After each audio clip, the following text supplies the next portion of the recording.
माता पिता की सेवा में अपना पूरा जीवन समर्पित कर देने वाले श्रवण कुमार की कहानी हम सदियों से सुनाए आए हैं। त्रेता युग में सार्वभौम श्रवण कुमार ने सुख दुख को भूलकर अपने अंधे माता पिता की सेवा की थी और आने वाली पीढ़ी के लिए मिसाल पेश की। यह त्रेतायुग की एक पौराणिक कथा है। श्रवण कुमार के माता पिता अंधे थे, आंखों से कुछ भी नहीं दिखता था। श्रवण की मां ने अपने बेटे के पालन पोषण के लिए बहुत कष्ट झेले। अंधे पिता किसी तरह की मेहनत से अपने परिवार के लिए भोजनालय बनाकर बैठे थे। बालक श्रवण कुमार अपने माता पिता के कष्टों को भली भली मानसिकता वाले थे। तुरंत बड़े हुए तो श्रवण कुमार अपने माता पिता के हाथों में हाथ बंटाने लगे। श्रवण कुमार जब बड़े हुए तो पूरे तनमन से माता पिता की सेवा करने लगे। सुबह सुबह माता पिता को भजन कीर्तन सुनाते, फिर चूल्हा जलाते, खाना पकाते। श्रवण कुमार की मां कहती है कि बेटा मैं खुद खाना बना लूंगी, लेकिन श्रवण कुमार को डर था कि कहीं खाना बनाऊं अंधी मां के हाथ ना जल जाए, इसलिए वह खुद ही खाना बनाती है तोड़ दिए थे। माता पिता को खाना खाने के बाद ही वह बाहर घूमने गए थे। बाहर मेहनत करने के बाद जब श्रवण कुमार शाम को वापस आए तो सोने से पहले माता पिता के पांव दबाते। श्रवण के माता पिता ईश्वर का धन्यवाद दिया और कहा कि हमारे कुछ महान कर्मों की वजह से ही हमें श्रवण पुत्र मिला। भगवान ऐसे संत सभी को दे।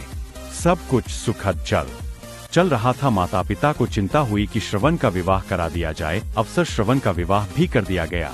दुर्भाग्यवश श्रवण की पत्नी का व्यवहार माता पिता के प्रति बिल्कुल अच्छा नहीं था। उसने श्रवण के माता पिता का ध्यान नहीं लिखा था और न ही उनके खाने का सही से ध्यान दिया गया था।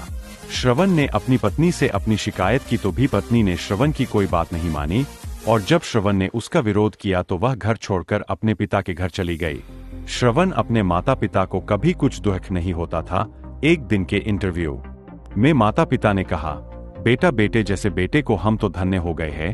अब एक और हमारी इच्छा है कि हम तीर्थ यात्रा करना चाहते हैं। अब उसी से हमारे हृदय को शांति मिले। जब दशहरा वहां पहुंचा तो उन्हें अपने इस बड़े भूल का पता चला। श्रवण कुमार ने दशहरा से विनती की कि पास में ही उनके प्यासे माता पिता पानी का इंतजाम कर रहे हैं, कृपया उन्हें पानी जरूर पिलाए। और श्रवण कुमार की मृत्यु हो गई। राजा दशहरा अपनी इस मासूमियत से बेहद व्याकुल हो उठे और वो पानी लेकर अपने माता पिता के पास चले गए। राजा की आहट के माता पिता ने पूछा कि तुम कौन हो? तुम तो श्रवण कुमार नहीं हो, हमारा बेटा कहाँ है?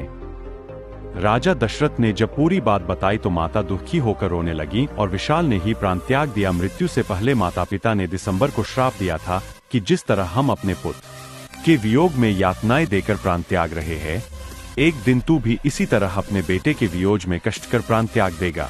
राजा दशहरा भगवान राम के पिता थे। श्राप के अनुसार जब राम वनवास गए तो उनके वियोग में रो रो कर प्राण त्याग दिए गए थे। यह श्रवण कुमार जैसे माता पितृ भक्त को जन्म दिया।